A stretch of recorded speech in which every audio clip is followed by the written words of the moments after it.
ഇന്ന് നമുക്ക് സൂപ്പർ ടേസ്റ്റിൽ ഒരു ബീട്രൂട്ട് തോരൻ എങ്ങനെയാണ് തയ്യാറാക്കുന്നത് നോക്കിയാലോ. അതിനായിട്ട് ഞാനിപ്പോൾ ഇവിടെ 2 ബീട്രൂട്ട് നന്നായിട്ട് കനം കുറച്ച് കൊത്തി എറിഞ്ഞെടുത്ത് വെച്ചിട്ടുണ്ട്. ഇതിലേക്ക് നമുക്ക് ഒരു പച്ചമുളക് കട്ട് ചെയ്തതും കുറച്ച് കറിവേപ്പില, അതുപോലെ തന്നെ ഒരു സവോള ചെറുതാക്കി കട്ട് ചെയ്തതും 1/4 ടീസ്പൂൺ മഞ്ഞൾപ്പൊടിയും 1/2 ടീസ്പൂൺ കാശ്മീരി ചില്ലി പൗഡറും 3/4 കപ്പ് അളവിൽ തേങ്ങ ചിരകിയതും ഇതിലേക്ക് ആവശ്യമായിട്ടുള്ള ഉപ്പും ചേർത്ത് കൊടുത്തിട്ട് നന്നായിട്ട് തന്നെ ഒന്ന് മിക്സ് ആക്കി എടുക്കണം. അപ്പോൾ 1 മിനിറ്റ് കൈ വെച്ചിട്ട് നന്നായിട്ട് അതിന് മിക്സ് ചെയ്തിട്ട് ഒരു 10 മിനിറ്റ് ഒന്ന് മാറ്റി വയ്ക്കുക. 10 മിനിറ്റിന് ശേഷം നമുക്കൊരു കടായിലേക്ക് 3 ടേബിൾ സ്പൂൺ അളവിൽ വെളിച്ചെണ്ണ ഒഴിച്ച് കൊടുക്കുക. വെളിച്ചെണ്ണ നന്നായിട്ട് ചൂടായിട്ട് വരുമ്പോൾ 1/2 ടീസ്പൂൺ കടുക് ചേർത്ത് കൊടുക്കുക. അതിനോടൊപ്പം കുറച്ച് കറിവേപ്പിലയും 2 വറ്റൽമുളകും കട്ട് ചെയ്തിട്ട് ചേർത്ത് കൊടുത്തിട്ട് നന്നായിട്ട് മിക്സ് ചെയ്തെടുക്കുക.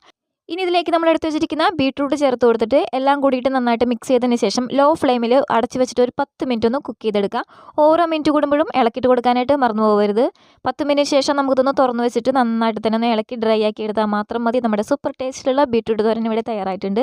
അപ്പോൾ ഈ ഒരു വീഡിയോ നിങ്ങൾക്ക് ഇഷ്ടമായിട്ടുണ്ടെങ്കിൽ ലൈക്ക് തരാനും കമൻറ്റ് ചെയ്യാനും ഷെയർ ചെയ്യാനും മറന്നു പോകരുത്. അപ്പോൾ ഇനി അടുത്ത റെസിപ്പി ആയിട്ട് വരാം. താങ്ക്